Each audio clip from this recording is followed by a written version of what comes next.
be here for a bit, so if you need to quickly run to the bathroom or get a drink, come on back.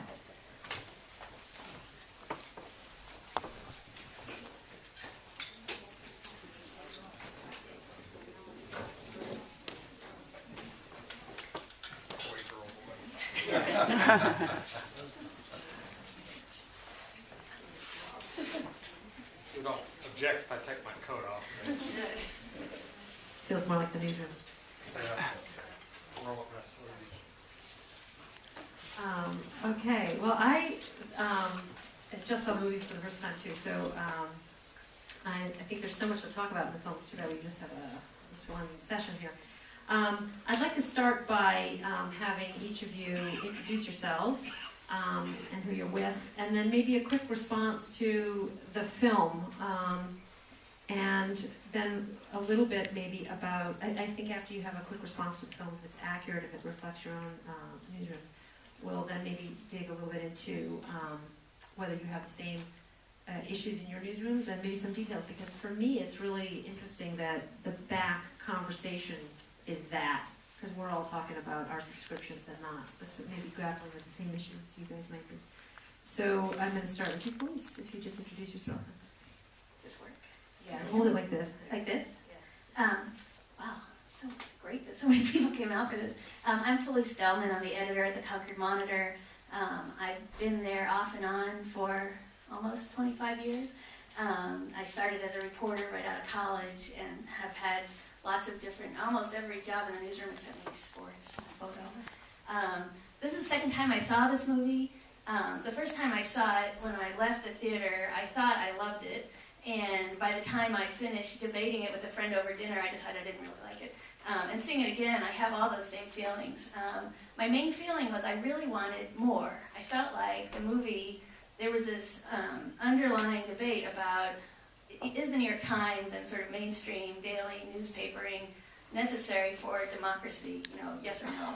And I really wanted them to, I think the answer is yes. I wanted the filmmakers to prove it to us. I wanted to see foreign bureaus all over the globe. I wanted to see that the New York Times, like nobody else, has expertise in obscure finance and architecture and what's going on in Singapore. And they sort of, above all, have collected a unique, valuable crowd of journalists that's hard to replicate. And they sort of hinted at that, but I another 2 hours maybe would have gotten over that. Hi, I'm John Winn Miller. I'm the publisher of the Monitor. Been here about a year, and as you might be able to tell, I'm not from New Hampshire.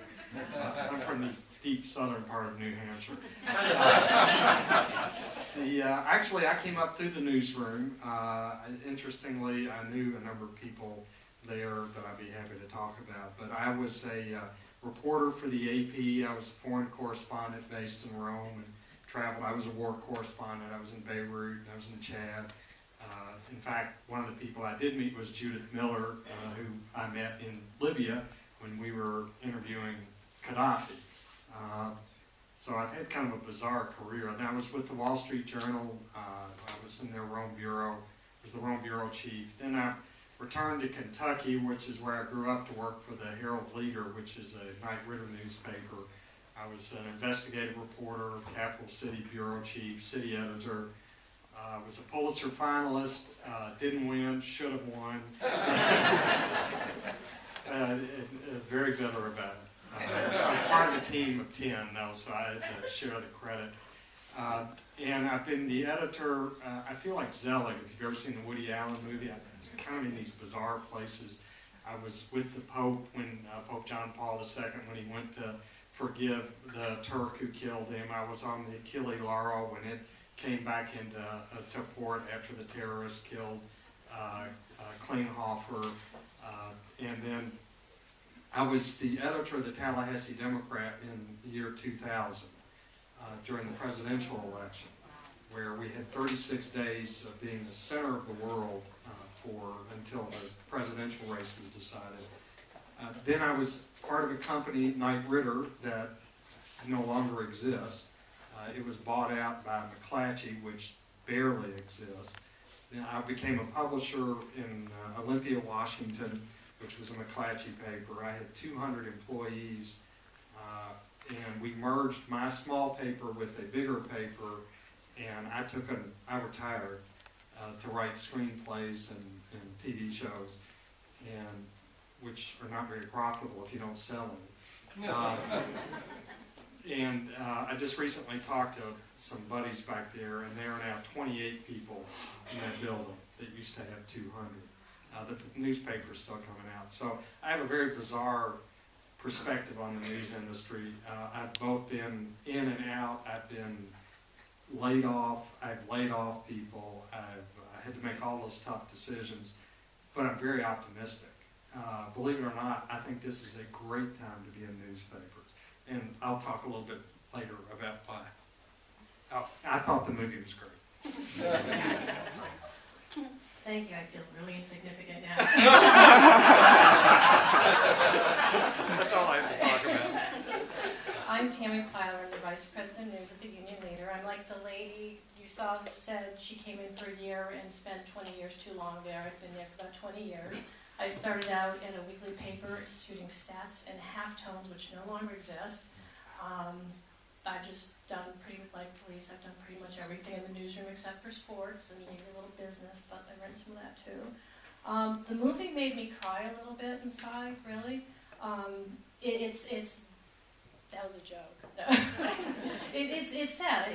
We're struggling with a lot of the same problems they are, obviously on a smaller level, but one of the things they talked about is do you cover less, or do you try to stretch yourself and cover everything? And we're all struggling with those right now. I'm sure you're having the same problems there.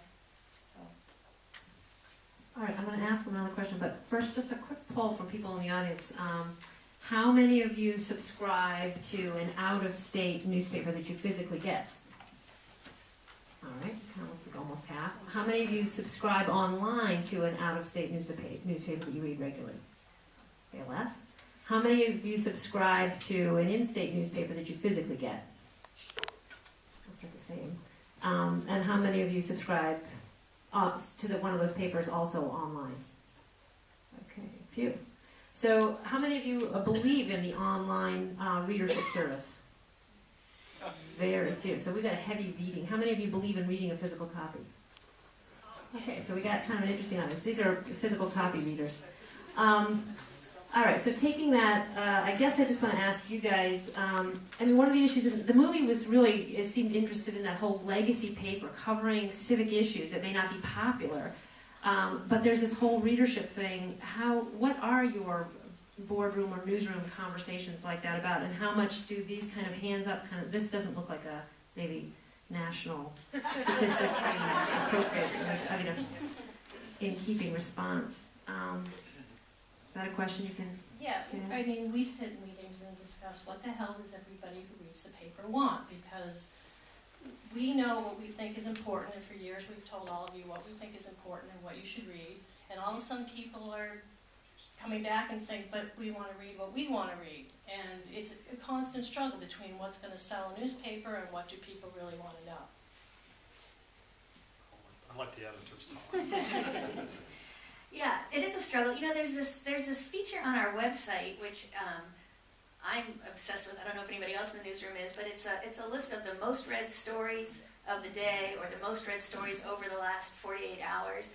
And I love to look at that list in the morning and see how it compares with the stories I chose for that morning's front page, and how many of the stories that at least our website, our online readers are, voting for. Essentially, those are the most read stories.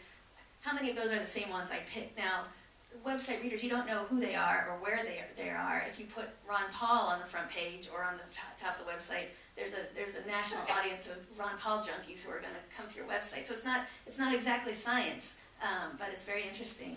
This weekend was a really good test of how a small paper with fewer resources than we've had in the past can cover something big like Hurricane Irene. We thought that Concord was in the crosshairs for a bit, but it turned out it wasn't really a Concord story. It was really a story about northern New Hampshire and Vermont. And so, a very parochial view would say, not our news. a bigger, a more generous idea about what the story is for Concord readers is, well, people care about all of New Hampshire, they care about New England, they care about the whole East Coast. How many resources are we going to deploy? Is it worth the expense of sending a photographer and a reporter way up north where we don't have any readers up there, but perhaps people in Concord care about what's going on up there? So these are the kind, that's a micro version of the Washington Post deciding whether or not it needs a Chicago bureau or an LA bureau anymore. But it's on a smaller scale, the same sort of, what do we do with limited resources? And I would say, as a former editor, before I moved over to the dark side, the newsroom meetings are typically a little bit more lively than the New York Times, because there's a lot of debate about what really belongs on the front page, what's above the fold, how big a picture do you put on. So it's back and forth, and you're trying to balance what you think readers need to know to be good citizens, but also with what's going to sell papers.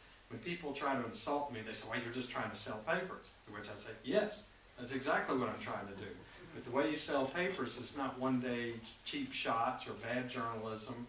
You build it over a body of work, and that people come to believe that you're a credible source of information and of knowledge that you can't get online. So, yeah, we're trying to sell newspapers, and there's that battle between what's going to sell, what's important for us to do, what are we going to cover that's going to cost a fortune to cover, who are we going to sue that's going to cost us a fortune.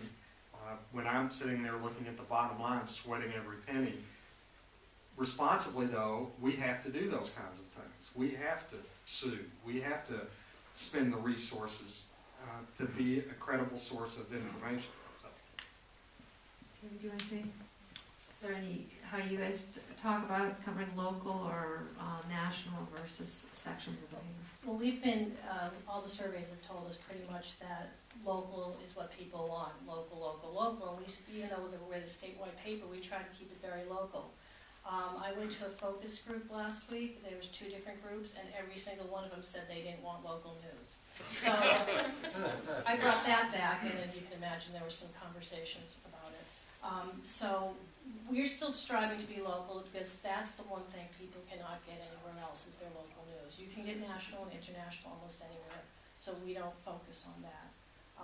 We have the same things where we have to watch every penny. I'm somewhere in between because I have an editor under me, but I'm also doing financial things. So I'm the person who's had to tell people, no, you can't do that because it costs too much. And it's really hard to do that when you know you really want to cover the news better. All right, I'd like to open it up to the audience now. Do you guys have any questions about the movie or about what you want as readers, or questions you have for the union leader of the Concord Monitor? Yes. I'd like to hear each of you in maybe one sentence say what your mission is. I'm hearing, what the readers want, what you think is good for them. I'd like every newspaper really should have its ideal, its goal. What is your purpose in a sentence? One sentence. Well, I can tell you that a motto I came up with for a newspaper in Tallahassee, which was the Tallahassee Democrat, which had nothing to do with the Democratic Party, but everyone accused us of it. So we changed our motto to promoting democracy since 1905. And that's what newspapers do. That's our goal, is to be a credible source of information, whether it's news or advertising about our communities, to be the community connector. With the internet, there is an endless amount of information. There's very little credible knowledge, and that's what we try to bring to our local markets. Yeah, I second that, boss. That's pretty good. If we could have more than that one sentence, a general interest newspaper there has to please an awful lot of different sorts of audiences.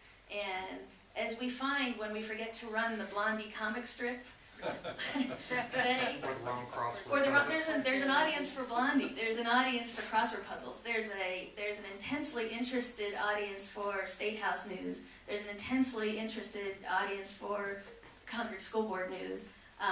There seems to be an interest in political humor from Katie Burns on Sunday. So it's a broad array. I think a lot of what you might find on the internet is real niche interest, conversation, and reporting. And what we're trying to be is of general interest.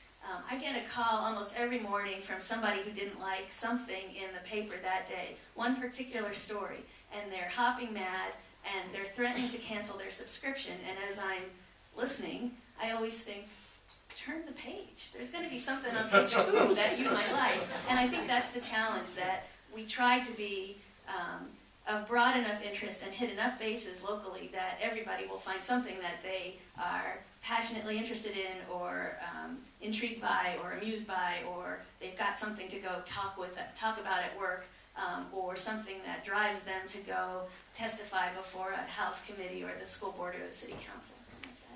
That's about 3 paragraphs worth of mission. She needs an editor. I'll just take pretty much the first line from a mission statement we did a few years ago, and it's basically, we are here to report the news fearlessly and fairly, and I think that's what we're trying to do. And we're also trying to sell newspapers. Yes, Dr. Hanson. Since you've all been in the industry for a number of years, do you find it harder to be treated as a credible source now than maybe 20 or 25 or 30 years ago? Because I have the impression that it's more of a struggle, that there's more cynicism out there, there's a greater willingness of people, of the public, to be dismissive of something that doesn't reinforce preconceptions or attitudes. I think in the Can you movie, repeat the question? Did everyone hear the question? Do they feel that they are looked at as credibly as they were 20 years ago as news organizations? I think in the movie he mentioned that anyone who's connected can think they're a newspaper person or put out a newspaper or be a reporter. And a lot of the people who are out there are not credible, and they don't have the ethics that are instilled in us. And because of that, everyone's kind of getting lumped together as not credible. So I think we are seeing a little bit more of that, more than we used to, but we still try to be the credible source and can, get that message across to people.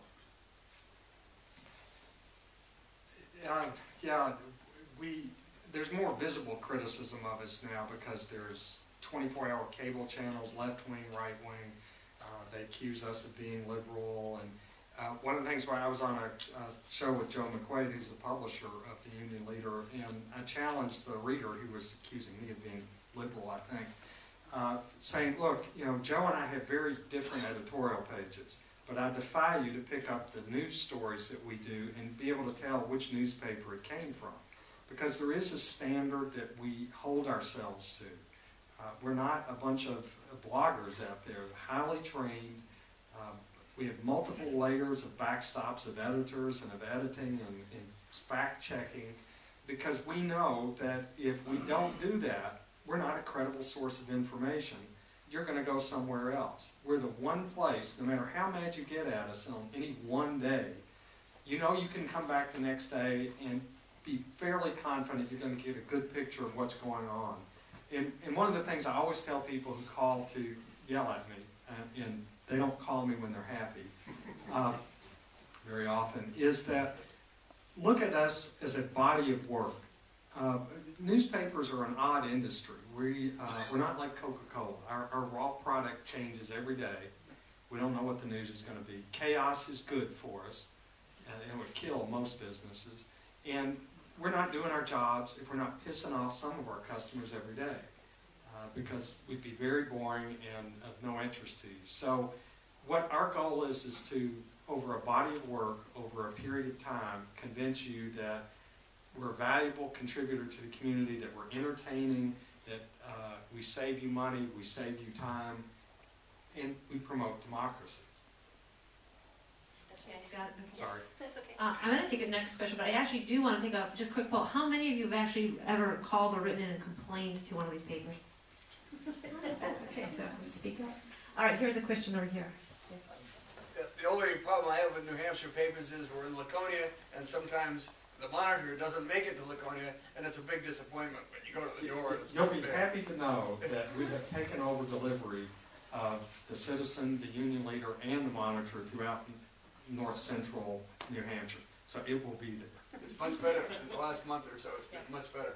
But my real question is, what's the history of advertising income and income in general in the New Hampshire papers that you're aware of?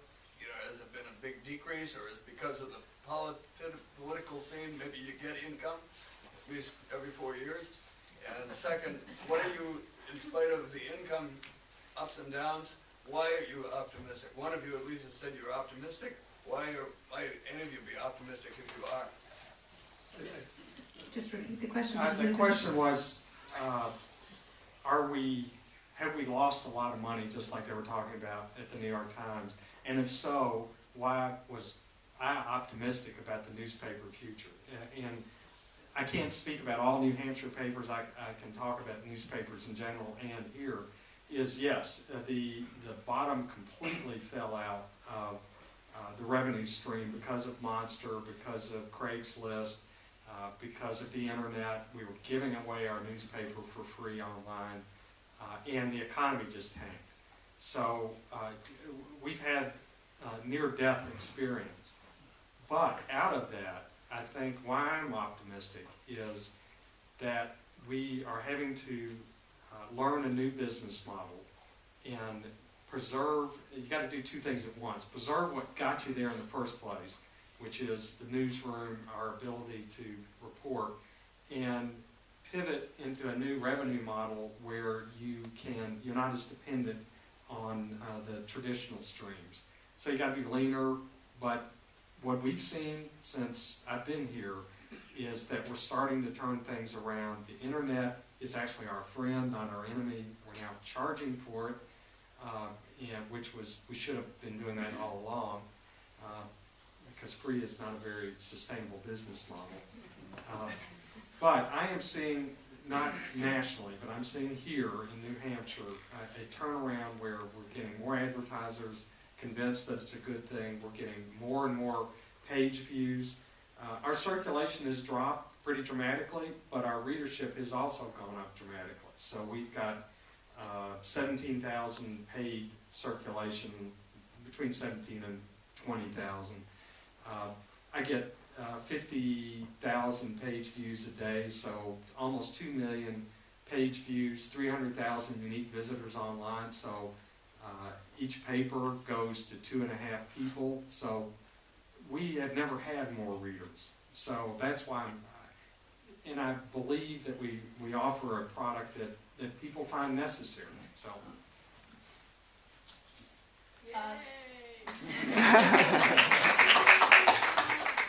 Advertising has dropped dramatically, circulation has dropped dramatically. It's due to Monster, Craigslist, the economy, the internet. There's so many reasons it's happened. I don't know if we will ever get back to where we were, but I'm always optimistic because I think we may not be what we are now, but we're going to be there in some way down the road. We just have to find the way to do it. The problem is nobody knows how to do it yet. Nobody knows how to make money on the internet yet, except maybe the Times. He's doing okay, I guess. Nobody knows how to do these things. Advertisers are skeptical. They're used to print. They know how that works. You show them the internet and they kind of go, I don't want to pay all that money for it. But I'm optimistic that someone's going to come up with that answer. And there's no reason it can't happen in New Hampshire, right? Right.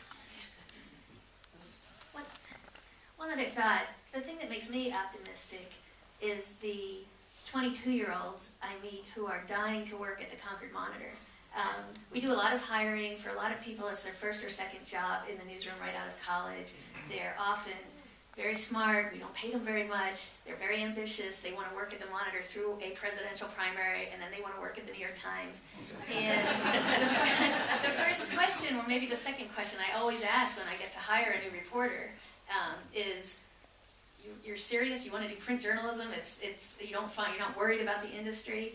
And there are still so many smart 22-year-olds who are optimistic, and they make me optimistic because the notion that they're going to be doing their job on the internet or with a video camera or on an iPad, it doesn't scare them. And the notion that they may have readers that don't, go out in their pajamas and pick up a physical paper, that doesn't, I think what they're interested in is doing the hard work of reporting that we've traditionally done one way, but I think the platform doesn't scare them so much. And so, smart money people will figure out the money, but the fact that there are still young people interested in doing serious journalism is really wonderful. So that leads right into my question, which is on a more personal level. My daughter is my daughter's an editor of the Clearwater Beacon, which is a weekly that's owned by the St. Petersburg Times. And she's 28. She only wanted to do print journalism, and she's won like 5 or 6 years. She's already won like 13 awards from the Florida Press Association and so forth. But she's really discouraged right now because the low pay, and the bad prospects, for print journalism right now. So I'm just curious what you'd say, to someone, who's obviously her peers think that she's talented, but having a hard time, just making ends meet. So should someone go into journalism, huh? Print journalism. It's hard to know what advice I would give her. For the past 4 years, I've had the privilege of being asked to be a juror for the Pulitzer Prizes, and they hold the judging at Columbia University, and it's a 3-day, it's the best junket ever, but one evening I'm always asked to speak to a crowd of Columbia grad students, and it's always me and editors from big highfalutin papers, and these students think they really want to buttonhole the editor of the New York Times or the Washington Post, but then when the thing is over, who they really realize they need to talk to is me, because they need to start somewhere. And I think that's what I would say to somebody, like, you have to start somewhere. You have to learn the basics. Learning the basics at a community paper, weekly or daily, will take you where you need to go. And I think that lots of us have thought about the Concord Monitor as a type of graduate school where we pay you rather than you paying Columbia or something like that, because it really is a place to learn the basics. And I think people sort of suck it up for a few years, hoping that there aren't as many jobs at the top as there were 2 years ago, 5 years ago, 10 years ago. But I think people with talent are still going to be needed. So, Tami, do you have any advice for?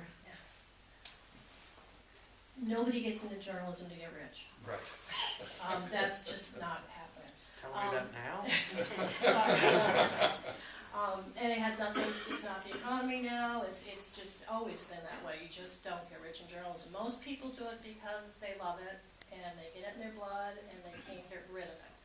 It's like a little disease, but it's a good one. So just keep going along, doing your best, and you're gonna move up, and we may not have as many print papers, but there's always gonna be journalism, there's always gonna be reporters, and keep working hard, you're gonna make a name for yourself and do something. You should tell her she's working for a fantastic organization, the St. Pete Times. They're not owned by a corporation, they're owned by a foundation, so they are a little bit protected, even though they're having tough times too. Just hustle, hustle, hustle. There's always room for talent, and you make your own breaks in this. And so, and you gotta love it. If you don't love telling stories, talking to people, learning things, you're in the wrong business anyway. But just tell her to hang in there. It's a great place to be. Rick, we're sorry, can I say that you're the editor of New Hampshire Magazine? Darn. Well, Sorry. I have the question of why are you optimistic? I was going to say, why don't you despair? But I guess that would have been mean, since I'm in the same boat more or less. But I worked for the Flagrant Daily News in Northwest Florida. I was a press monkey. I drove delivery for the Tallahassee Democrat truck, and I was an inserter, and I've worked on the equipment of the newspaper business, and that's pretty much my history. I was not trained as an editor, I just kind of fluked my way in. But I did a lot of manual labor, and I know what the presses used to look like, and I know what they look like now, and they look pretty much the same. And the thing that really got me was the opening scenes from this movie, where you see the huge rolls of paper being, conveyed about, and these enormous machines doing all of this work. And that was once a symbol of strength for the newspaper industry, that there were these amazing machines that made this happen. And now it's sort of like being an ant inside of a linotype machine. You kind of go, how long can this last? It seems like so much industry involved in doing what now is such a simple task of click, and conveying news. And I guess my question after that long build-up is how can the technology, apart from simply, converting to online with all of the sort of mystical, revenue streams that exist there, how can the technology help the news gathering and news circulating industry? Well, I can certainly talk to the news gathering. There was this amazing scene back in March when the New Hampshire House was debating the budget, and there were some hecklers in the gallery, and the Speaker of the House, Bill O'Brien, got so mad that he threw out not just the hecklers but everybody and closed the door. And there were so many people interested in the budget that day, and our reporter was tweeting the budget, and I thought, what bunch of nerds is going to be looking at this? But there was such an audience for it, because there were people who were dying to be in the gallery watching what was going on in the legislature that day, and they were shut out, and they were standing with picket signs outside, but they didn't know what was going on inside. And it was like she was behind the Iron Curtain or something. It was the craziest scene. And I just thought, Twitter. It was the first time I really thought Twitter is something serious. It had seemed to me frivolous and faddish, but this was a way she could quickly tell people what was going on.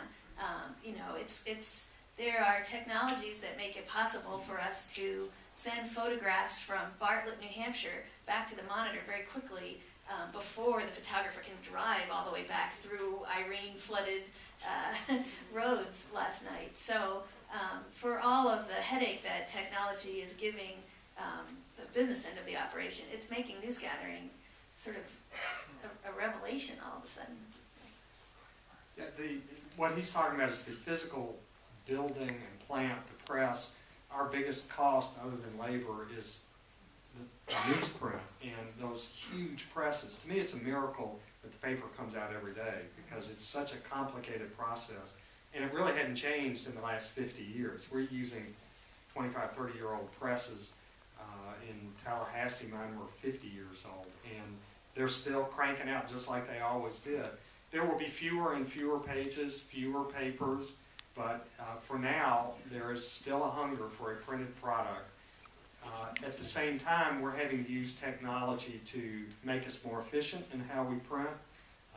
We are looking at software that uses less ink, and we're using thinner plates, and our film actually has silver in it, and we're selling it for a higher price these days. So we're actually making money off the film.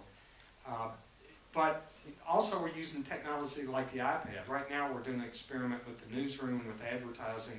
Can they survive just on an iPad with its camera, its video, its note-taking ability, its ability to instantly file stuff online, plus write for the daily paper.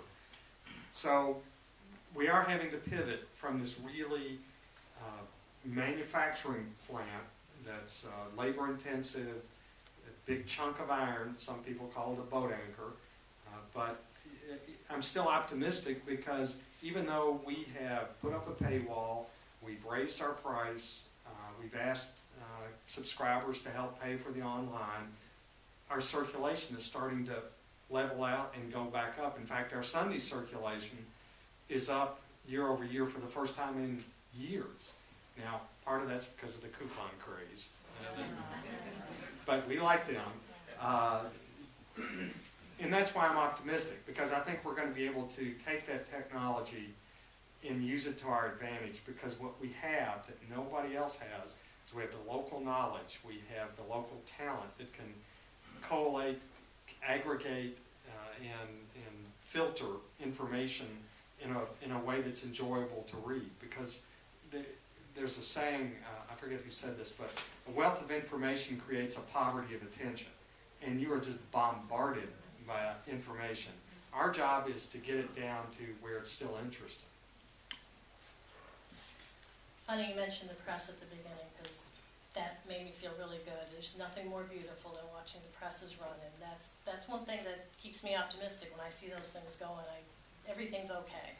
However, they're very expensive. Newsprint continually rises. The cost of putting a paper out is more and more. When we don't have those things, we will have more resources to put towards actual news gathering. On the news gathering side, we always tell this story to people we interview. We have a core of correspondents all over the state. They're not staffers, they're independent contractors, and they gather our news all over the place. Whenever we interview one, my managing editor and I, who are both correspondents, tell them the stories of how when we were correspondents, we used to have to drive our film to the office every night, and we had to, with slow modems, it was very early in the process. They now can send everything electronically, they can send their pictures electronically. Some of those people we have never seen, except for interviewing them, because they never have to come to the office. We used to have our North Country correspondent had to put the film on a bus and send it down, and we'd have to have a news assistant go and pick it up, and God forbid we missed the bus, because then we didn't have the film. So it makes news gathering, it's much easier. It helps us all work harder and more, because we can work 24/7 now, so it's really wonderful. I think we have time for one more question and we'll wrap up. It strikes me that not only do we have the technology revolution that we're living through, conversion from analog to digital, and how that's impacting all of us, but at the same time, the amount of information we're all exposed to, compared to, say, our parents or our grandparents, is 1,000, 10,000, 100,000 times more. And what I'm seeing happening is we have less and less time to process the in-depth stuff, and we want everything in snippets and more summary information.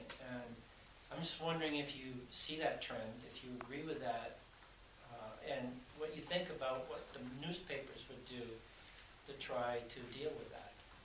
Yeah, the attention span has definitely gone down. I blame TV for that. Every 15 minutes, something big's got to happen. There is a flood of information that is almost mind-boggling. So to me, they're becoming an age of almost willful ignorance in a lot of cases, that they don't want to look at something. They want to just read what they already believe or what they already know. So, and that's a challenge for the editors, is I want to do something in depth. I really want to tell this story, but I've only got a limited amount of time. So how do you balance the really short snippets of information with the very long, in-depth, 5-part series that are going to change society? Before I pass this over, I got to tell you one story though, about the New York Times effect. It's actually true. It happened to me when I was a foreign correspondent based in Rome. I had a foreign editor for the AP, Nate Polowetsky, who had a very high voice and would call and complain about stuff. And so he called me one day and said, "John, New York Times has this story about so-and-so. Where in the hell is our story?" And I said, "Well, Nate, we wrote that story 6 months ago. They're just copying us." Which Nate said, "I don't care, write it again." It's a true story. I forget what the question was. So short attention span.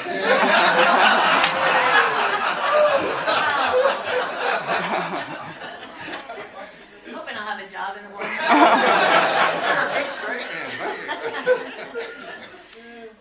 It's funny. I feel that myself. I feel like all day long, friends and family and readers are emailing me stuff, and the subject line is, "You have to take a look at this." And I click on it, and it's some long, I don't have time for this because I have somebody else's, and I think all of us have, if you sit at a computer, if you've got a desk job, your whole day can be people sending you stuff that you have to look at, video and stories and this and that.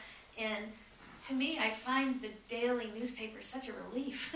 It's contained. It's someone, whether it's me or Tami or the editor of the New York Times, has decided, if you've got a half an hour, here's what you need to know. And everybody's not going to have come to the same decision. If it were you making the decisions about what goes on tomorrow's front page and second, you wouldn't have come up necessarily with the same thing I did, but it's sort of a relief. It's sort of a contained universe of here's some stuff that's quite important and quite entertaining and quite provocative, and there'll be more tomorrow, but go have the rest of your life for the rest of the day.